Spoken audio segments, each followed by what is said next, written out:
Ya, dua sisi kami lanjutkan kembali. Nah, ini berbicara soal efek jera nih.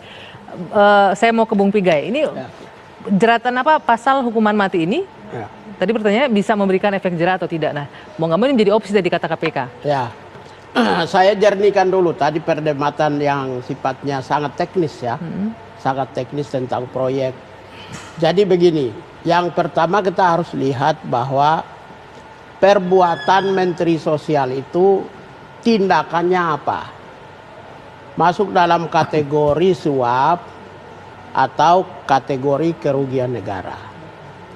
Kalau kategori kerugian negara, maka di sini pelakunya dua.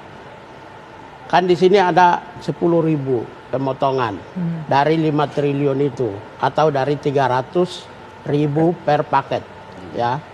Kalau 10.000 tersebut dititipkan oleh Menteri Sosial kepada vendor, maka sudah jelas kerugian negara.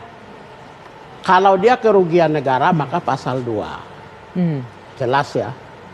Kemudian kalau andaikan itu ditentukan pemotongan 10.000 itu oleh vendor sendiri sebagai bagian dari EUPKU ucapan terima kasih, maka itu tidak masuk kategori kerugian negara, tapi itu suap. Oke.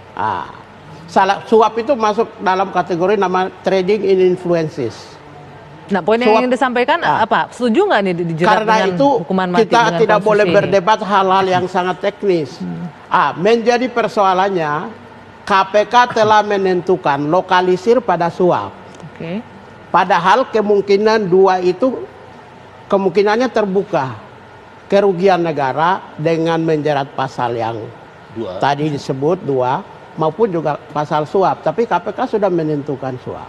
Harusnya KPK itu tidak boleh menentukan pasal. Karena yang menentukan pasal itu jaksa.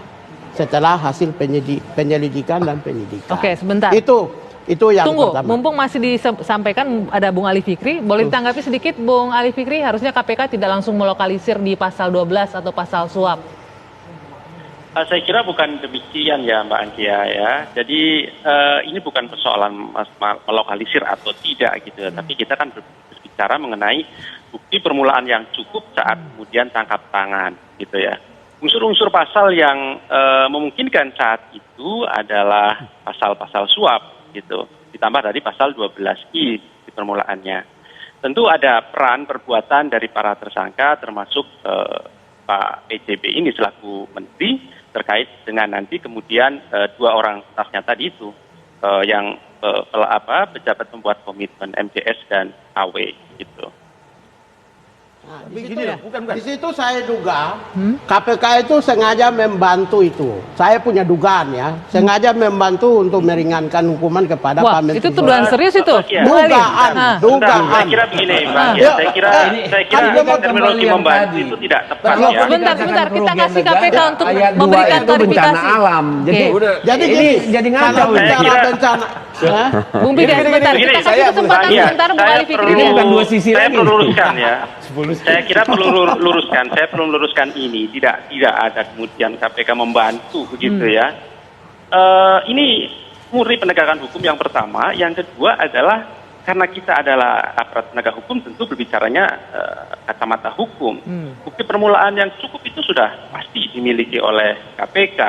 Saya kira pasal-pasal penyuapan itu saat gelar perkara saat itu, dan ingat saat gelar perkara itu ada penyelidik dan penuntut di KPK ya. Jadi bukan kemudian penerapan pasal-pasal itu setidaknya harus oleh penuntut, karena di KPK ada penuntut umum gitu. Saya kira ini kesepakatan bersama di dalam forum itu berdasarkan bukti permulaan yang cukup, pasal-pasal penyuapan itulah yang tepat saat ini. Sekali lagi bahwa nanti ke depan berkembang sangat mungkin sekali lagi bahkan undang-undang yang lain yang misalnya pencucian uang bisa juga diterapkan di dalam proses nanti perkembangan dari memeriksa sejumlah saksi.